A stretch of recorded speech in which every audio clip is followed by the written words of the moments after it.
Serial నటుడు ఆకాష్ బైరంపూడి పేరుకు పెద్ద పరిచయం అక్కర్లేదు. అత్తారింట్లో అక్కా చెల్లెళ్ళు సీరియల్ ద్వారా మంచి క్రేజ్ సంపాదించి వరుస సీరియల్స్తో అందరినీ ఆకట్టుకోవడమే కాకుండా ప్రస్తుతం మామగారు సీరియల్లో గంగాధర్ క్యారెక్టర్లోనూ రాజేశ్వరి విలాస్ సీరియల్లో నటిస్తున్న విషయం తెలిసిందే. ప్రస్తుతం ఆకాశం బైరంపూడి పెళ్లి చాలా గ్రాండ్గా బెంగళూరులో జరిగింది. ఆ పెళ్లికి సంబంధించిన వీడియోస్ ఇప్పుడు నెట్లో బయలుదేరుతున్నాయి. బెంగళూరులో చాలా ఘనంగా ఆకాష్ బైరంపూడి పెళ్లి జరిగింది. ఈ పెళ్లికి రాధమ్మ కూతురు సీరియల్లో నటిస్తున్న దీప్తి సునయన హీరో కూడా హాజరయ్యారు. నిండు నూరేళ్ల సావాసం సీరియల్ టీమ్, అలాగే యాంకర్ ప్రదీప్, యాంకర్ నిఖిల్ అందరూ హాజరయ్యారు. వీళ్ళందరూ కూడా ఫ్రెండ్స్ అన్న సంగతి తెలిసిందే.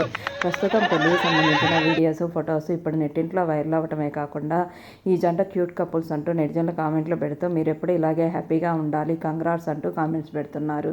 ప్రస్తుతం ఆ వీడియోస్ ఇప్పుడు నెట్టింట్లో వైరల్ అవుతున్నాయి. లేటెస్ట్ అప్డేట్ కోసం ఛానల్ సబ్స్క్రైబ్